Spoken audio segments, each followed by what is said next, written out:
1994, a young child beauty pageant winner from Colorado vanished just hours after a performance, turning what should have been a joyous occasion into an endless nightmare for her family. But 3 years later, her mother discovers a forgotten, moldy cereal bowl in the attic, and what this simple discovery uncovers about her daughter's fate is more terrifying than anyone could have imagined. It was a warm afternoon in 1997 when the sun streamed through the lace curtains of the Carlisle home in Castle Rock, Colorado, casting long shadows across the dining room table. 5 people sat there, engaged in a heavy discussion, the weight of 3 years pressing down on them. Emma Carlisle, unconsciously twisting her ring, listened closely to the latest update from the private investigator. Her husband David sat beside her, his hand gently resting on her shoulder. The investigator, a seasoned man in his 50s named Frank Morrison, spread out several documents and photographs on the mahogany table. "I've been following up on leads from the Denver area," Morrison explained, adjusting his wire-rimmed glasses. "There was a reported sighting at a mall, but the security footage was too grainy to confirm anything."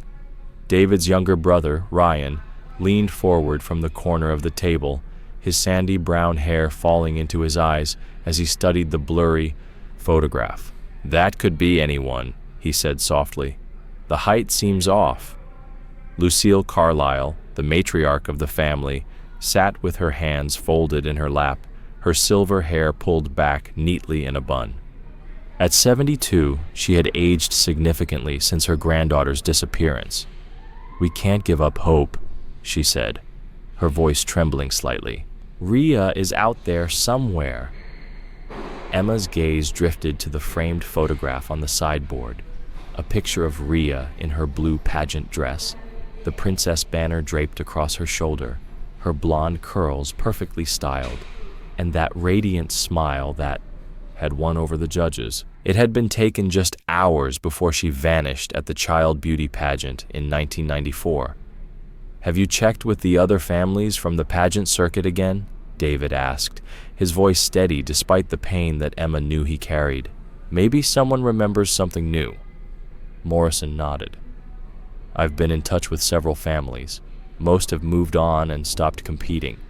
The Williamson family mentioned they thought they saw someone matching Rhea's description at a competition in Phoenix last year."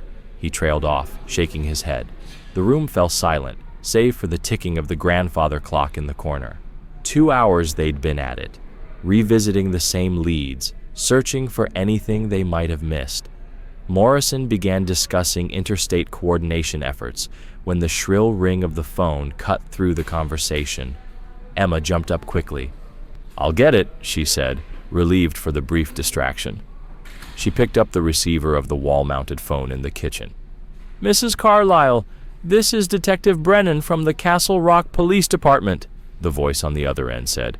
"I apologize for calling during your meeting with the private investigator, but we've had a handwriting expert review some old evidence, and we need to compare some samples. Would it be possible for you to bring in some of Rhea's school materials or textbooks? We need to cross-check her handwriting against new evidence that's come to light." "New evidence?" Emma's pulse quickened. "I can't go into details over the phone, but we'd really appreciate it if you could bring whatever schoolwork you have, anything with substantial handwriting samples." "Of course," Emma replied, already mentally cataloging where Rhea's things were stored. When she returned to the dining room, 4 pairs of eyes were watching her expectantly. "That was Detective Brennan," Emma explained. "They want me to bring in some of Rhea's school materials to compare handwriting samples. They mentioned new evidence." Morrison raised an eyebrow. "Interesting. They didn't mention anything about new evidence to me." Emma looked at David. "Where are her school things?" David rubbed his forehead, thinking. "I handled that category when we packed. They're at Ryan's house."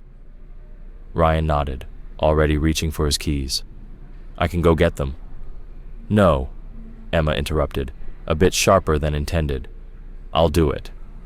The police might need me to grab something else, and I don't want to trouble you." She gestured to the table still covered with documents. You should continue with Mr. Morrison. I know where to look. Ryan pulled out his key ring, showing her 2 keys. The brass ones for the front door, the silver ones for the basement, he explained, handing them to her. Emma took the keys, her heart heavy with the knowledge that something new, was finally about to come to light. In the basement, some items were stored in the attic as well. They had to divide everything because there was just so much, and space was limited. The school materials are definitely in the basement, David added, his memory sharpening. I remember putting that box under the stairs with the others.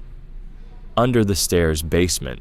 Got it, Emma replied, slipping the keys into her pocket. Morrison spoke up. Mrs. Carlyle, would you like someone to go with you? I'm fine, Emma assured him. You should all continue here. This is important. David hesitated. Are you sure? I can come with you. She gently placed a hand on his shoulder, pressing him back into his seat. Stay. Finish the meeting. Ryan's house is just a 10-minute walk, and I'll be back soon. After exchanging a few more words and reassurances, Emma excused herself, stepping outside into the late afternoon air. The weather in June was mild, with a gentle breeze rustling the leaves of the oak trees lining the street. Ryan's house was indeed close, nestled in a different cluster of the same sprawling neighborhood. The houses were slightly older but well maintained.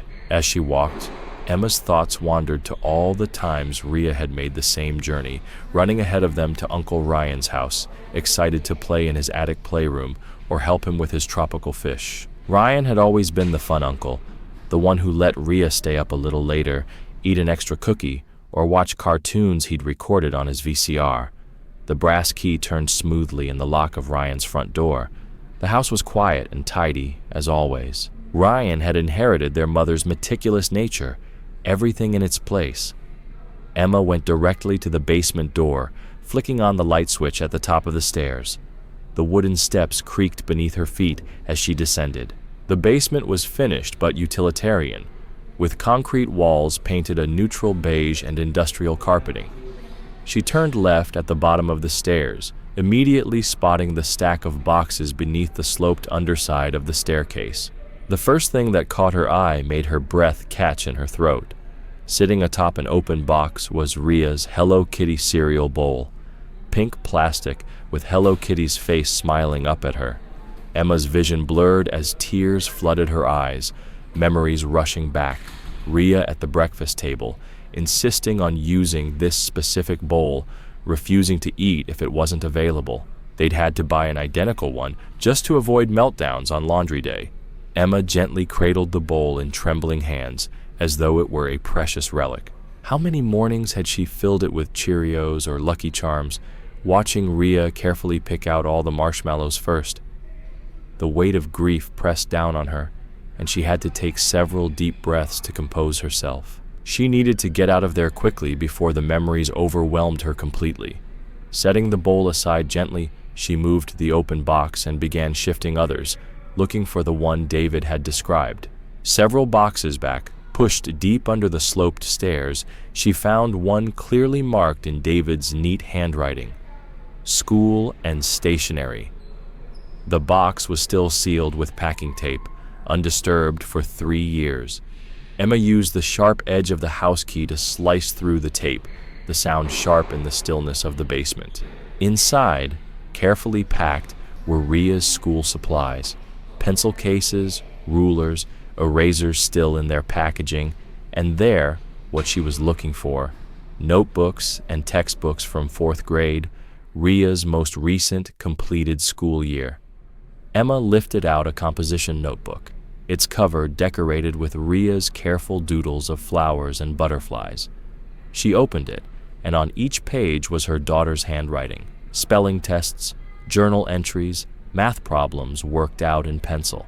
Fresh tears spilled down her cheeks as she traced a finger over the words, "My family," at the top of one page, followed by a paragraph about how much Rhea loved her parents, Uncle Ryan and Grandma Lucille. Quickly, Emma gathered several notebooks and textbooks, anything that would provide the handwriting samples the police needed. With her arms full of Ria's things, she climbed the stairs, eager to escape the emotional minefield of the basement. She made sure to turn off the light and close the door firmly behind her before heading out. Emma reached back to her house just as Frank Morrison was stepping out the front door, his worn leather briefcase in hand. She quickened her pace, jogging the last few steps to catch up. "Mr. Morrison, I'm sorry about the interruption," she said, slightly breathless from both the emotion and the quick walk. The investigator waved off her apology. "No problem at all, Mrs. Carlyle. Police business takes priority. I hope it's something useful." His eyes held that mixture of professional caution and genuine hope she'd seen so many times over the past 3 years. After watching him drive away in his dark sedan, Emma went back inside. David, Ryan, and Lucille were still gathered in the dining room. The documents and photographs had been neatly stacked, the meeting officially over. "I got everything," Emma announced, setting Ria's school materials on the cleared table.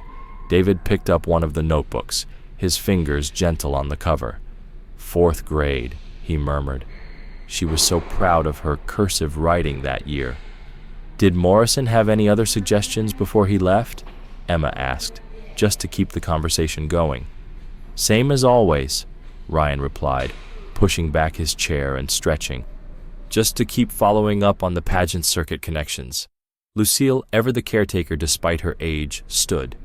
"Well, there's no sense dwelling." Lucille was already clearing up the kitchen, moving with practiced efficiency as she collected empty coffee cups. "You and David need to head to the police station. I'll clean up here." "The kitchen's still a mess from lunch," she said. They had prepared quite a spread for Morrison's visit, hoping that a good meal might somehow lead to better news. "Mom, you don't have to," David started, but Lucille was already on her way, busying herself with the dishes. Ryan stood up too. "I'll help Mom clean up and drive her home after you two focus on the police," he offered, always ready to support them. Emma felt a wave of gratitude for Ryan's constant support. "Thank you, Ryan. Both of you." 10 minutes later, Emma and David were in their 1993 Ford Taurus, heading toward the Castle Rock police station. David drove, while Emma held Ria's school materials in her lap, her fingers occasionally tracing over the notebook covers. The police station was a squat brick building on the edge of downtown, with its parking lot half full even at this hour. As they pulled in, Emma spotted Detective Brennan through the glass doors, clearly in a hurry. They rushed inside, Emma clutching the stack of school materials. Brennan saw them and checked his watch with visible frustration. "Mrs. Carlyle, you're late," he said, not unkindly, but with clear impatience. "I have another meeting with the DA's office in 10 minutes. "I'm so sorry," Emma said quickly. "I had to get my daughter's things from my brother-in-law's basement and find the right box, but I have everything here. Notebooks, textbooks, graded assignments." Brennan's expression softened slightly when he saw the stack of materials in her arms. Good. Come on, let's use my office quickly." They followed him down a familiar hallway. 3 years of visits had made Emma intimately acquainted with the Castle Rock police station. Brennan's office was small and cluttered, case files stacked on every surface, a computer humming on his desk. Emma set the materials on the only clear spot on his desk and apologized again for the delay. Brennan waved it off as he flipped through the notebooks, examining the handwriting. "Listen," he said, looking up at them with his sharp blue eyes. "I need to make a suggestion, and I know it might be difficult to hear." He paused, seeming to choose his words carefully. "For practicality's sake, it would be better to have all of Ria's belongings back at your home." Emma and David exchanged glances. "What do you mean?" David asked. Brennan leaned back in his chair, which squeaked in protest. "What if we need something quickly in the middle of the night? What if a lead comes in and we need to compare clothing, toys, or other personal items?" "This isn't the first time we've had delays because her things are stored elsewhere." David's jaw tightened slightly. "We moved everything to my brother's house because we couldn't. It was too hard having her things around every day, being reminded every minute that she's gone." Brennan's expression turned sympathetic. I understand. I really do. I'm not trying to be insensitive. It's just a suggestion from a practical standpoint. We've had several occurrences now where it's taken extra time to retrieve something. Emma shifted uncomfortably. She hadn't realized how long it had taken her today, though moving boxes around and dealing with the emotional weight of it all had surely added time. The comment sparked a sudden memory that made her frown. All of Ria's boxes in the basement had been sealed with tape. She remembered the sound of cutting through it, but that one box, the one with the Hello Kitty bowl sitting on top, had been open. The bowl had been placed there almost carelessly, as if someone had taken it out and put it back without thought. She made a mental note to ask David about it later, wondering if he had opened that box after they'd sealed it, perhaps remembering something else that needed to go inside. It wouldn't be unlike him to forget to mention such a detail in the fog of grief they'd been living in. We'll think about it, David was saying to Brennan. Maybe it is time. Brennan glanced at his watch again. I really do have to run. Thank you for bringing these. We'll be in touch if the handwriting analysis yields anything useful. The meeting ended almost as soon as it had begun. They left the station together, Brennan hurrying off to his car while Emma and David walked more slowly to theirs. The late afternoon sun was starting to cast a golden hue across the parking lot. The drive back home was quiet at first, both Emma and David processing Detective Brennan's suggestion. David broke the silence as they turned onto their street. What do you think? He asked, settling back into the Taurus. About moving her things back? Emma fastened her seatbelt thoughtfully. Maybe he has a point. It has been 3 years. I know, and the detective was right. He set his hands steady on the steering wheel about practicality. It's important in police work to have quick access to evidence and belongings. Emma turned to look at him, studying his profile. You think we should move her things back? Ria's belongings should be in our house, not Ryan's, David continued, warming to the subject. And think about it. What if Ryan needs the space one day? He's been storing our daughter's things for 3 years. That's a lot to ask of anyone, even family. He's never complained, Emma said softly. No, but that's Ryan. He'd never complain, David replied as he slowed the car, approaching their driveway. It's been 3 years. I know it still hurts. God knows it hurts every day. But would you agree that the wound isn't as raw as before? Emma thought for a long moment, her fingers unconsciously playing with the hem of her blouse. When I saw her Hello Kitty bowl today, I could feel her. It was like her soul was right there with me. She took a shaky breath. Maybe you're right. Her soul should be at home with us. That's the right thing to do. David reached over and squeezed her hand as he parked the car. Our attic and basement are full of Mom's old stuff and some of Ryan's things. We'll need to talk to them about rearranging. They noticed Ryan's blue Honda Civic still in the driveway. Inside, they found Lucille drying dishes while Ryan wiped down the dining room table. How did it go at the police station? Lucille asked. Quick, Emma said. Detective Brennan was in a rush, but he took all the materials. She glanced at David, who picked up the thread. He made a suggestion, actually, about Ria's belongings. David cleared his throat. He thinks we should move everything back here to our house for practical reasons, in case they need quick access to something. Lucille considered this, her weathered hands folding the dish towel precisely. Well, I suppose it doesn't matter where her things are stored. If you want them back, it's certainly not a problem. But Ryan's reaction was immediate and sharp. We're family, he said, his voice rising slightly. Why would they say that? The police should mind their own business and not get into people's storage arrangements. Emma was taken aback by his vehemence. Ryan, I'm sorry. I didn't expect you to be upset.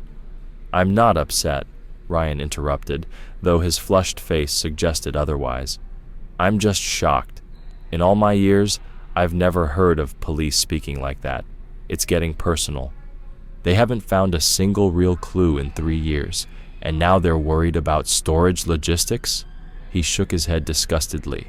The private investigator we hired has done more than the entire police department. David moved closer to his brother. I agree, the police have been frustratingly slow. But Emma and I have been talking, and we think we're ready to have Ria's belongings back home. Exactly, Emma added gently. We hired the investigator because there are new tips, new possibilities. What if we find Ria and she comes home to see none of her things here? She'd be heartbroken. Lucille nodded sagely. She has a point, Ryan. Ryan's shoulders sagged, the fight going out of him as quickly as it had come. You're right. That makes much more sense than the police's excuse. He ran a hand through his hair. Sorry for getting emotional. I'm just so fed up with their slow work. We understand, Emma said, touching his arm. We know how much you care about Ria, David added. We all feel the same way about the police's progress. But listen, we've both taken the day off work. Why don't we tackle this together? Move Ria's things back today? Ryan straightened. If you say so. You clean up here, and I'll head home to get those boxes ready. We'll be more productive that way. After Ryan left, the three of them worked systematically through Emma and David's house. It took several hours to clear the attic space, moving Ryan's old camping equipment and college textbooks to the garage, and relocating Lucille's collection of vintage electronics, old furniture, and cooking supplies down to the basement. By late afternoon, Emma and David drove to Ryan's house while Lucille stayed behind to rest. The summer light slanted through the trees as they pulled into Ryan's driveway. I'll start in the basement, David said, already planning the logistics. Double-check what's down there and start moving boxes. I'll check the attic, Emma offered. They split up. Emma climbed the narrow stairs to the attic, finding the door already open. Ryan was emerging from the middle storage area, a large box in his arms. Perfect timing, he said, slightly out of breath. I'm going to carry this to your car. While he was gone, Emma surveyed the storage space. It was completely empty now. Her eyes were drawn to another door at the far end, the one that led to the upper attic space that had been converted into Ria's playroom. She should check it, she thought, just in case some of Ria's things had been stored there too. The door was locked. Emma remembered she still had Ryan's keys in her pocket. Fishing them out, she found one clearly labeled Playroom in Ryan's neat handwriting. The lock turned easily, but the door stuck slightly, swollen with humidity. When it finally opened, a wave of musty air escaped, carrying the smell of a space too long closed up. Emma's heart clenched as she took in the faded decorations on the walls. This had been Ria's special place at Uncle Ryan's house, where she'd spend hours during Emma's late work nights, or when she and David had needed a date night. How sad that she'd almost forgotten about this room, Emma thought. Another sign that bringing Ria's things home was the right decision. She noticed a few boxes stacked in one corner and stepped into the room to investigate. That's when she saw it, the other Hello Kitty bowl, the twin to the one she'd found in the basement. But this one wasn't empty. Emma's steps faltered as she drew closer, her stomach turning at the offensive smell that filled the room. The bowl contained something covered in thick, fuzzy mold growth, green, gray, and black, so completely covered that she couldn't tell what food had originally been in there. Cereal, maybe? Or something else? The mold had consumed everything, creating its own little ecosystem in the pink plastic bowl.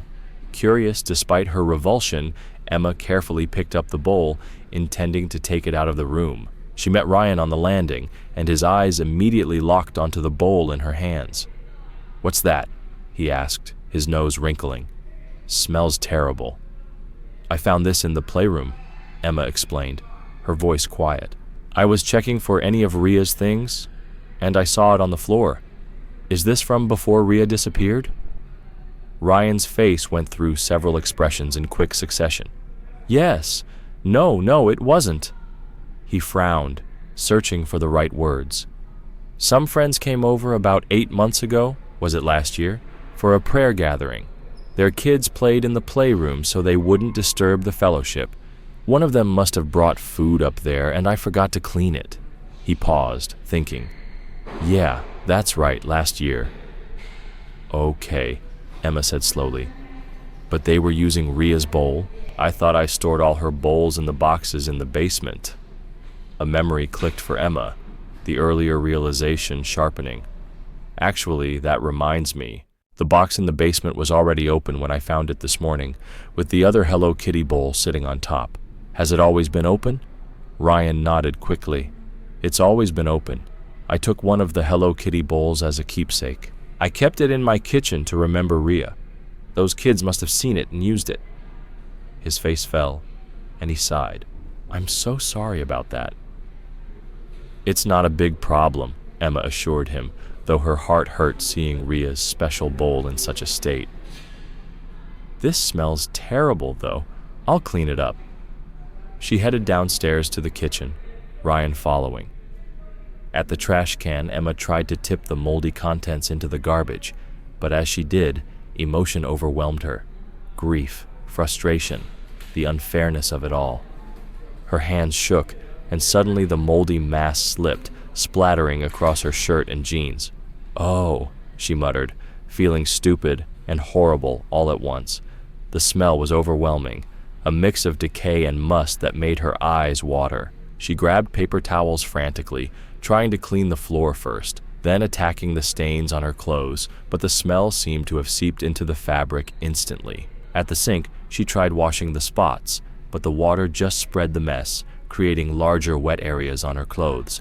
Frustrated tears spilled down her cheeks as she wrung excess water from her shirt. She turned her attention to the bowl, running hot water over it. But the fungal growth had penetrated deep into the plastic. No amount of scrubbing could remove the dark stains and discoloration. The bowl itself looked slightly warped, the plastic brittle, whether from age, heat, or the chemistry of decay. Emma couldn't bring herself to throw it away. It was still Ria's bowl, after all, but it was ruined. She washed it as best as she could and left it in the dish drainer, unsure of what else to do. David found her there, wiping tears from her cheeks. Hey, he said gently. Are you okay? Is this about moving her things? We don't have to, Emma said, gesturing helplessly at herself. David came closer and immediately recoiled at the smell. What happened? She pointed to the bowl in the drainer. I found Ria's other bowl in the playroom with moldy food.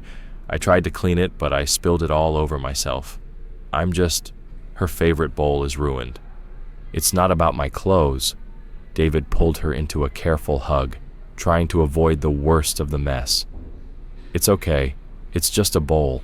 But they both knew it wasn't just a bowl. Ryan appeared in the doorway, carrying another box. What's going on? Emma spilled the moldy food on herself, David explained. Ryan set down his box, concern replacing his earlier efficiency. Oh no, I'm so sorry. He gestured toward the hallway. You can shower here, use my bathroom. I still have some clothes from my ex-girlfriend that should fit you. No, Emma protested. I'll clean up at home. We live so close.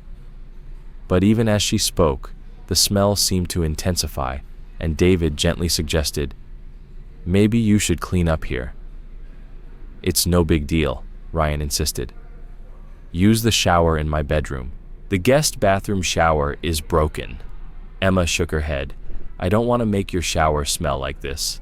I'll use the one in the basement. I know you have one down there. Ryan hesitated for just a moment, then nodded. Okay. There's a cabinet in the basement where I keep some of my ex's things. I'll help you find what you need. They headed downstairs to the basement together, Ryan leading the way. The afternoon light barely penetrated the small windows near the ceiling, casting the space in dim shadows. Ryan moved efficiently to a storage cabinet against the far wall, pulling out a folded towel and sorting through hangers of clothing. Here, he said. Over time, but this was different. This was not the Ria Emma remembered.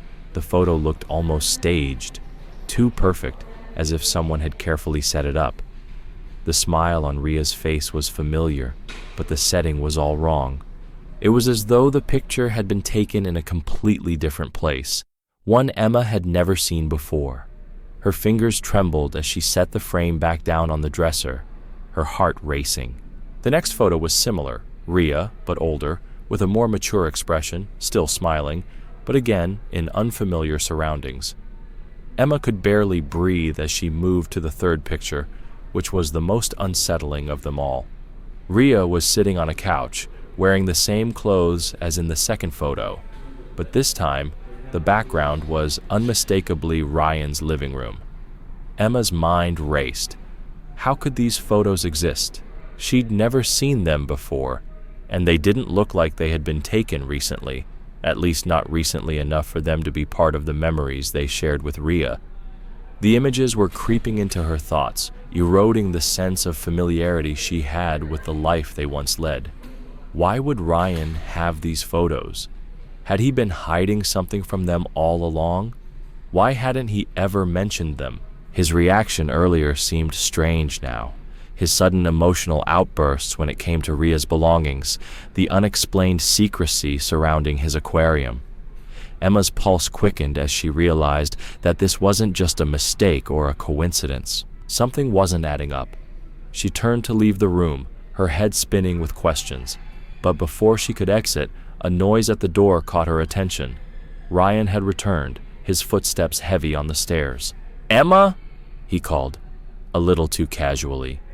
She froze, her hand still on the doorknob. "Yeah?" He knocked softly before pushing the door open. His eyes quickly scanned the room, settling on the desk where Emma had been standing moments before. "I thought I heard something," he said, his voice slightly tight. Emma felt her heart racing. She didn't know if she could keep her emotions in check, but she had to. She had to find out what was going on. "Just checking the room," she said, a little too quickly. "Is everything all right?" Ryan's eyes narrowed slightly, but he nodded. "Yeah, everything's fine. Just a little surprised you were in here, that's all. I thought you were downstairs with David." "I was," she said, her voice steady despite the whirlwind of thoughts racing through her mind. "I was just looking around." She turned her back to him, wanting to end the conversation before it went further. Ryan lingered in the doorway, his gaze lingering on the desk. "If you need anything else, just let me know." Emma nodded, not trusting herself to speak further. As he walked away, she looked back at the photos one last time. She needed answers, but for now, all she could do was keep quiet and play along. The key, still clutched tightly in her hand, felt heavier than ever, and smiling brightly in the photo, just like the one they'd always cherished. But now, comparing the two, the changes were undeniable. Ria's face had lost the softness of childhood, and the setting was entirely unfamiliar. David looked at it in disbelief, his heart sinking. "How is this possible?" he murmured, his voice thick with confusion. "This photo, this can't be real. She should look the way she did when she disappeared." Emma stood still, her body tense as she watched David's face transform from shock to something deeper. "I don't understand. How did this end up here?" Ryan, standing at the edge of the room, was no longer the calm, concerned family member he had seemed moments before. His face had gone ashen, his eyes darting nervously around the room. The photo was real, and Emma could see the panic starting to break through his practiced facade. He wasn't even pretending anymore. "I don't know what you're talking about," Ryan said quickly, his voice wavering slightly as he took a step back. "This is crazy, Emma. You can't just—" "Shut up, Ryan," David snapped, the sharpness in his voice silencing Ryan immediately. "We've been patient, but this is too much." Emma's breath hitched as the weight of everything they'd discovered crashed down on her. She looked back at the photograph in David's hand, the image of Ria smiling back at them from some unknown time and place. Had Ryan known where Ria was all along? She turned to Ryan, her voice low but steady. "Why did you hide this? Why the key? Why the photos? And why did you never tell us about the aquarium? We trusted you. Ryan's face twisted in frustration, his hands trembling slightly as he spoke, trying to regain control. "It's not what you think, okay? There's a reason for everything." Before he could finish, the sound of sirens grew deafening as the police cars arrived. The sirens wailed loudly, a chorus of urgency that filled the house. Emma's pulse quickened, and she felt her knees weaken as the weight of everything she had just learned began to sink in. David straightened, his protective instinct kicking in. "What the hell is going on, Ryan?" he demanded, his voice rising in alarm. Ryan's face had gone even paler, his eyes darting to the windows as if he was looking for an escape. Lucille emerged from the kitchen, her face drawn in confusion. "What's happening? I hear police." Emma couldn't take it anymore. Her hands shook as she pulled the key and photograph from her pocket, holding them up for everyone to see. "I think Ryan has something to explain to us." David stepped forward first, taking the photograph from Emma with trembling hands. His face passed through a series of expressions: confusion, recognition, then shock. "This is Rhea," he muttered, looking up at Emma with wide eyes. "But she looks older." Lucille moved closer, peering over David's shoulder. "She looks older," she echoed, her voice strained. "What is this, David?" David's fingers fumbled for the worn photograph he always carried in his wallet. He pulled it out slowly, comparing it to the one in his hands. The image of Rhea in her blue pageant dress was unmistakable. It was a moment they had all held dear until now. "This is Rhea, and she's different," David said, his voice barely above a whisper. Ryan stood motionless, his eyes darting between the three of them. The facade of calm was completely gone now. His body was tense, his hands shaking as he tried to speak, but no words came out. Emma could see that he was trapped, his secret out in the open, and there was no way to hide it anymore. The silence in the room was thick, suffocating. "I didn't know," Ryan said, his voice barely audible as he looked down at the floor, his face contorting with guilt. "I never wanted any of this to happen. You don't understand. I never meant for it to go this far." Before he could finish, the sound of footsteps approached from outside. The police were here, and everything was about to change. Emma's heart raced as the doorbell rang, signaling the arrival of the officers who would finally unravel the truth, and ready for questioning. Mills glanced at Emma and David, his face grim as he relayed the details to the officers outside. The tension in the room was thick, the air almost suffocating as the weight of what they had uncovered settled over them. Emma stood frozen, the key still clutched tightly in her hand, the image of Rhea's older face lingering in her mind, refusing to let go. She glanced at David, his face pale, his eyes flicking between the men as they worked to piece together what had been hidden beneath Ryan's house for so long. The trapdoor, the crawl space, the locked door, each discovery felt like another nail in the coffin of her trust. The silence was only broken by the occasional sounds of movement from the basement and the distant crackle of radios. "Emma," David said, his voice barely audible. She turned to face him, and for the first time, she saw the exhaustion in his eyes. What if we were wrong about him? What if all of this, everything we thought was happening, isn't what we thought at all? Emma didn't know how to answer him. The photo, the key, the hidden space, all the pieces pointed to something terrible, but she was still fighting to hold on to the person she once thought Ryan was. Could he really be hiding something so dark? Could everything they had seen and heard be connected to Rhea's disappearance? Detective Mills's voice broke through her thoughts. "We'll need to go through the rest of the house once we have the code," he said, his tone still professional but carrying an undertone of urgency. "There's a lot more here than we first thought." Emma nodded numbly, her mind racing. The discovery of the code, the hidden space, and Ryan's increasingly erratic behavior, it was too much to process in one moment. "Are you okay?" David's voice was soft now, filled with concern as he reached for her hand. His warmth grounded her, pulling her back from the edge of the chaos swirling inside her head. She looked at him, trying to find the words, but none came. I don't know what's real anymore," she whispered, her voice breaking. "The photo, the key, the moldy bowl, and now this." She gestured toward the basement, toward Ryan, toward the mess of questions they had no answers for. "We'll get the answers," David said, his voice steady as he pulled her closer. "We will, no matter what it takes." But even as he said it, Emma couldn't shake the feeling that they had only just uncovered the beginning of something far darker than they had ever imagined. The weight was agonizing. They were in the living room now, sitting in the silence of the aftermath as the officers continued to search Ryan's house.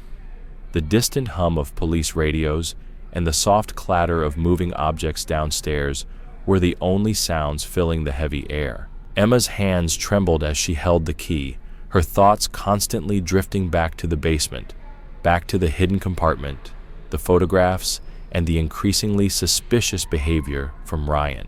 She didn't know how much time had passed before Detective Mills reappeared, his face grim. "We've got the code," he said shortly, "and there's something you need to see." Emma's heart skipped a beat as she followed him back down to the basement. Every step felt like it took her further into a nightmare she wasn't ready to face. As they reached the trapdoor again, Mills knelt, carefully inputting the 6-digit combination he had gotten from the station. The lock clicked open with a sharp sound that echoed through the stillness of the room. Emma's breath caught in her throat as they pulled the door open, revealing a narrow passageway that led into darkness. The flashlight beam from Mills's hand cut through the blackness, illuminating the dirt floor and the tunnel ahead. He stepped down into it, his movements cautious but purposeful. "This is it," Mills called back after a few moments. "This is where it ends." As Emma's eyes adjusted to the darkness, her stomach churned with a deep, inexplicable fear. What had they just uncovered, and how much of it had Ryan known about all along? Emma held Rhea tightly, her heart pounding in her chest as the weight of everything that had happened in the last few minutes began to settle in. Her daughter, her baby girl, was alive. After 3 years of torment, uncertainty, and unanswered questions, Rhea was here, in her arms. "Yes, sweetheart, it's really me," Emma whispered, her voice breaking with emotion. "We've never stopped looking for you. We've been here the whole time, waiting to bring you home." Rhea clung to her, her small body trembling with sobs. "I thought you were gone. Uncle Ryan told me you were dead," she whispered, her voice shaky and full of disbelief. "I thought this was just a bad dream." "No, honey," Emma said, pulling back just enough to look into Rhea's wide, tear-streaked eyes. "We're not gone. We're right here. We've been looking for you every day. We never gave up on you." Rhea shook her head in disbelief, wiping her eyes with the back of her hand. "But Uncle Ryan told me.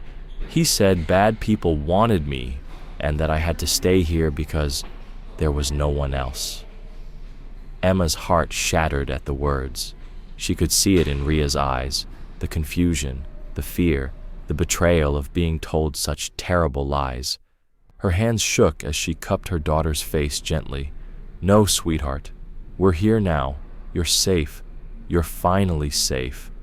David, who had been standing just behind Emma, stepped forward, his eyes full of compassion as he knelt beside Rhea. "We've got you now, Rhea. No one will hurt you again." Rhea's expression was a mix of fear and relief.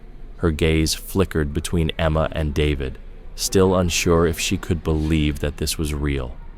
"But why didn't you come sooner?" she asked, her voice full of pain. Emma swallowed hard, her emotions flooding back. She could barely speak. We never stopped looking for you," she said, struggling to find the words. "We didn't know where you were, but we've been trying every day, never giving up hope." Rhea nodded slowly, as if understanding, but still processing everything. I don't know what to do," she whispered. "I've been here for so long. I don't know how to go back." Emma shook her head, brushing Ria's hair out of her face. "You don't have to know how. We'll help you. We'll take it one step at a time. You're home now." With Ria in her arms, Emma felt a weight she hadn't realized she was carrying begin to lift. The years of heartache, the constant searching, the feeling of being lost in the dark. Finally, it was over. She had her daughter back. "Everything's going to be okay," Emma said softly, holding Ria close. "We're going to take care of you. We're going to make everything right." Ria nodded, her small body still trembling, but now, in her mother's arms, surrounded by love. She was home. Finally, after everything, she was home. Him. After the pageant, she followed him willingly, believing he was just taking her to see something special. According to Ryan, she was curious, excited, and never once felt threatened. Emma's heart twisted as she listened to the words, so cold, so detached from the reality of what happened next. She trusted him, Detective Chen continued. Ryan claimed he told her that he would keep her safe, that her parents were gone, and that she needed to stay with him. He said he could protect her from bad people. She went with him without resistance. Emma felt a sickening tightness in her chest. Protect her? How could anyone call what he did protection? The lies, the manipulation. Ryan had turned her world upside down. Ryan said he kept her isolated to prevent her from being taken by those bad people, Mills added, his voice hardening with each word. He had convinced her that everyone around her was a danger, that they were after her, and that she could only be safe in his care. But the truth is, he paused, a brief flicker of disgust crossing his face. He was the one keeping her locked away. Emma's grip on David's hand tightened as anger surged inside her, mixing with the overwhelming relief that her daughter was safe. She wanted to scream, to lash out, but she kept her voice steady, pushing through the pain. How could he lie to her like that? She was just a child. Detective Chen's gaze softened with sympathy. It's difficult, but that's how abusers often manipulate their victims. They prey on trust, on fear, and on a child's love for their caregiver. Ryan created a false sense of security, one that made Ria believe that she needed him, that she was safer with him than with her own family. Emma nodded slowly, swallowing the bitter realization. Her daughter had been trapped in a world of lies, in a cage crafted from false promises and manipulation. The weight of everything Ryan had stolen from Ria felt unbearable. Ryan claims that once he got her to stay with him, he kept her in that room to protect her from the outside world, Mills explained. But when she asked about the outside, when she asked about seeing the playroom again, that's when things started to unravel for him. He couldn't keep up the facade any longer. Emma's mind raced back to the moldy cereal bowl, the one Ria had used in the playroom. She now understood the significance of the room she had been kept in, the careful control Ryan had exercised over every aspect of Ria's life. "I don't care what he says now," Emma muttered, her voice raw. "It doesn't change the fact that he kept her hidden. He took her from us, and now we know the truth." Detective Chen nodded, closing the file with a finality that left Emma feeling both satisfied and empty. "We'll continue to gather the details, but we're starting to piece it all together. Ryan is still not fully cooperating, but we've got enough to charge him."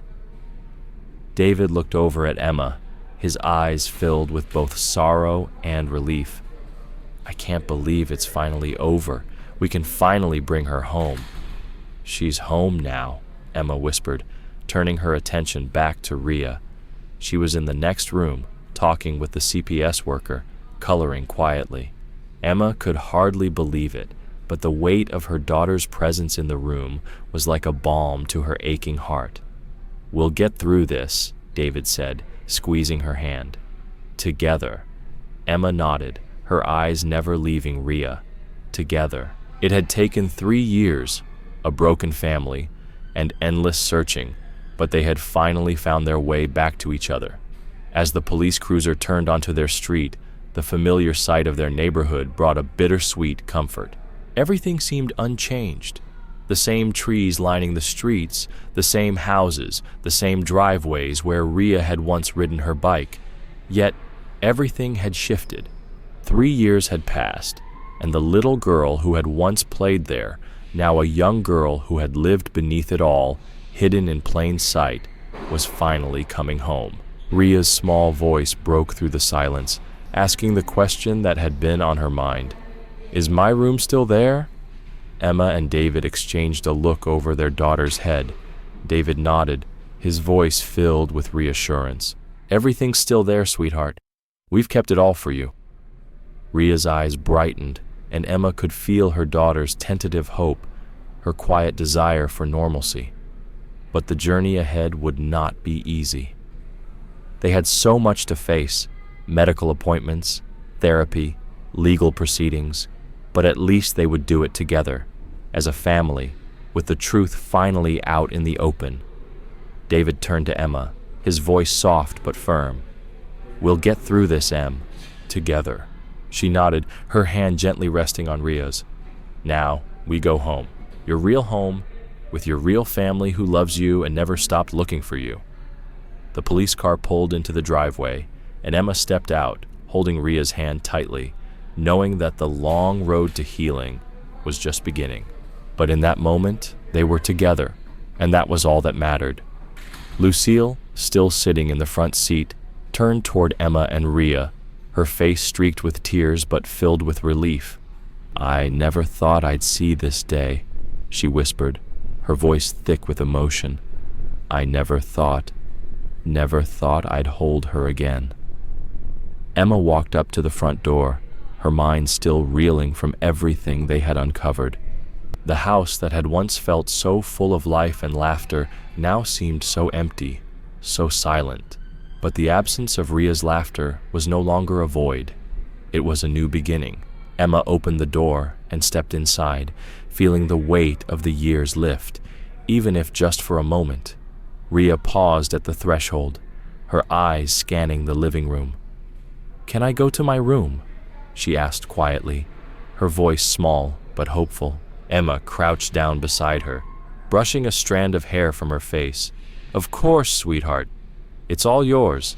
With that, Rhea took a tentative step forward, Emma following closely behind. As Rhea entered her room, a place that had once been hers, but that she had not known in so long, Emma felt her heart swell with a mixture of emotions. She could see the small touches that Rhea had left behind, the drawings on the walls, the stuffed animals, the books on the shelf. Everything was exactly as it had been when Rhea left. Emma stood in the doorway, watching her daughter slowly approach her bed, her hand brushing over the familiar things she had once loved. David came up behind Emma, resting a hand on her shoulder. "We'll fix this," he said softly. "We'll give her everything she needs." Emma nodded, her heart full of hope for the first time in years. "We will. Together." And as they stood there, watching Rhea settle back into her room, Emma felt a sense of peace she hadn't known since the day her daughter had disappeared. They were finally whole again,